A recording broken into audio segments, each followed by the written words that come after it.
Assalamualaikum warahmatullahi wabarakatuh. Pada kesempatan video kali ini, kelompok kami akan membahas mengenai topik implementasi konsep strukturalisme oleh Ferdinand de Saussure dalam perkembangan bahasa dan dampaknya bagi masa kini. Sebelum kami mulai presentasi, izinkan saya memperkenalkan anggota kelompok. Perkenalkan, nama saya Fitri Dwi Novianti. Lalu ada rekan saya Ria Nur Azizah, Epsi Pasadarajah, dan Diva Talita Kemutik. Nantinya, dalam materi ini akan terdapat 5 topik utama yang akan dibahas, yaitu 1. Konsep strukturalisme, 2. Peran strukturalisme dalam studi bahasa, ketiga, penerapan strukturalisme dalam studi bahasa, keempat, relevansi dan implementasi konsep strukturalisme dalam studi kebahasaan modern, dan yang terakhir kelima adalah kesimpulan. Baik, yang pertama ada penjelasan mengenai konsep strukturalisme. Konsep strukturalisme merupakan sebuah konsep yang dicetuskan oleh seorang linguis asal Swiss yang bernama Ferdinand de Saussure. Konsep ini menandai titik penting dalam sejarah studi bahasa dan linguistik. Saussure mengembangkan pandangan bahwa struktur bahasa bersifat sistematis dan terdiri dari unsur-unsur yang saling terkait, di mana makna sebuah unsur bahasa bergantung pada hubungannya dengan unsur-unsur lainnya dalam sistem. Dan yang selanjutnya ada 5 pemikiran oleh Ferdinand de Saussure. Yang pertama yaitu sinkronis dan diakronis. Sinkronis adalah kajian mempelajari bahasa pada satu titik waktu tertentu tanpa memperhatikan waktu ke waktu sepanjang sejarah. Sedangkan diakronis adalah kajian yang mempelajari bahasa dari waktu ke waktu seperti perubahan makna kata-kata atau perubahan struktur gramatikal. Pemikiran yang kedua yaitu Langue parlée. Langue adalah sistem aturan yang mengatur bahasa secara abstrak. Langue ini merupakan komponen yang tidak dapat terlihat secara bahasa. Sedangkan parlée adalah penggunaan bahasa secara konkret oleh individu. Lalu yang ketiga ada penanda petanda. Penanda adalah suara atau bentuk visual yang digunakan untuk mewakili konsep di dalam pikiran manusia. Petanda adalah konsep atau pengertian yang diwakili oleh penanda. Contoh, kata kereta merupakan penanda yang mewakili konsep kereta, yang merupakan petanda.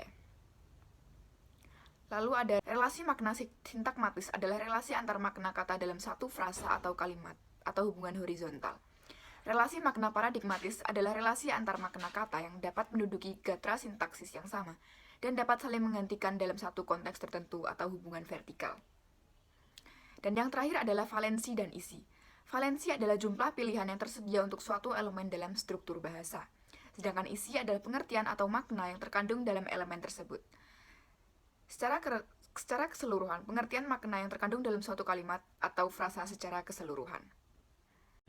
Baik, selanjutnya akan kami sampaikan mengenai peran strukturalisme dalam studi bahasa. Nah, dalam konteks masa kini, peran strukturalisme dikatakan tetap relevan. Mengapa? Karena memberikan dasar untuk memahami bagaimana tanda dan struktur bahasa mempengaruhi pemikiran dan komunikasi dalam masyarakat, terutama dalam kajian studi kebahasaan modern. Strukturalisme memberikan kerangka kerja untuk menganalisis fenomena bahasa secara keseluruhan, mempertegas bahwa arti tidak hanya tergantung pada elemen tunggal, tetapi juga pada keterkaitan antar bagian dalam sistem. Oleh karena itu, implementasi konsep strukturalisme oleh Saussure ini memiliki dampak jangka panjang dalam mengarahkan studi bahasa menuju pemahaman yang lebih mendalam tentang struktur linguistik dan bagaimana struktur ini berdampak pada penyampaian makna dalam masyarakat masa kini. Pembahasan selanjutnya yaitu mengenai penerapan strukturalisme dalam studi bahasa.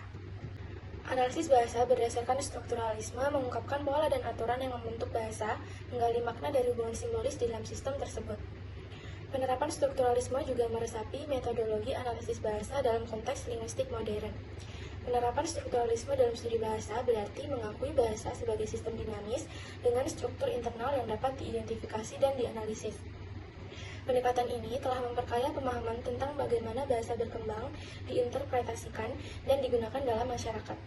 Penerapan konsep strukturalisme oleh Saussure telah membuka pintu bagi pemahaman yang lebih mendalam tentang kompleksitas bahasa, yang tidak hanya relevan dalam konteks linguistik, tetapi juga memperluas dampaknya ke berbagai disiplin ilmu humanoida. Selanjutnya, kami akan membahas mengenai relevansi dan implementasi konsep strukturalisme dalam studi kebahasaan modern.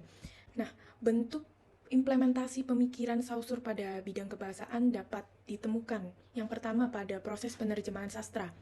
Penerapan strukturalisme terdapat dalam pemahaman terhadap konsep penanda dan tinanda, di mana dapat dipahami bahwa makna suatu kata ataupun kosakata tidak hanya bergantung pada bentuknya saja, melainkan juga pada hubungan dengan unsur-unsur lainnya. Pemahaman atas konsep ini berimplikasi terhadap analisis bahasa dalam terjemahan. Dalam konteks ini, strukturalisme membantu proses penerjemahan sehingga proses tersebut tidak hanya berupa penerjemahan kata demi kata, tetapi juga berupa proses untuk memberikan makna yang lebih yang terkandung dalam bahasa itu sendiri.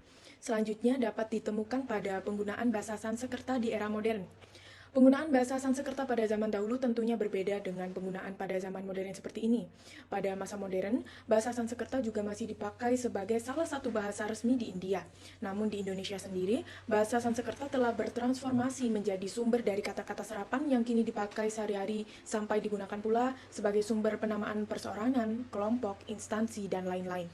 Hal ini merupakan bentuk implementasi dari konsep strukturalisme, yaitu sinkronik diakronik, di mana sebuah bahasa memiliki penggunaan yang berbeda seiring dengan perkembangan zaman.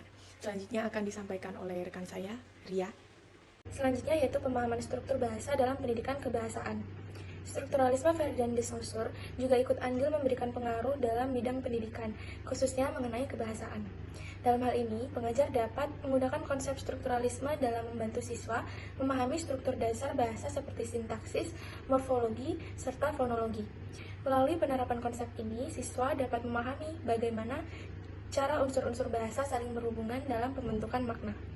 Lalu yang terakhir ada kesimpulan. Kesimpulan dari semuanya adalah kontribusi Saussure terhadap studi bahasa melalui pandangan strukturalisnya telah membuka pintu pemahaman yang lebih dalam tentang bahasa sebagai suatu sistem terstruktur. Konsep hubungan antar bagian dalam membentuk makna serta penekanan pada struktur sebagai pokok bahasa telah membentuk dasar bagi perkembangan teori kebahasaan modern. Dalam konteks masa kini, strukturalisme Saussure tetap memiliki relevansi yang signifikan. Pemahaman terhadap bahasa sebagai suatu sistem yang terorganisir dan keterkaitan antar elemen bahasa menjadi kunci untuk menganalisis fenomena bahasa masa kini. Dampaknya terlihat dalam berbagai aspek, termasuk studi kebahasaan terapan, penerjemahan, dan analisis teks. Strukturalisme Saussure tidak hanya menjadi warisan intelektual, tetapi juga panduan berharga dalam menghadapi kompleksitas bahasa dalam era modern.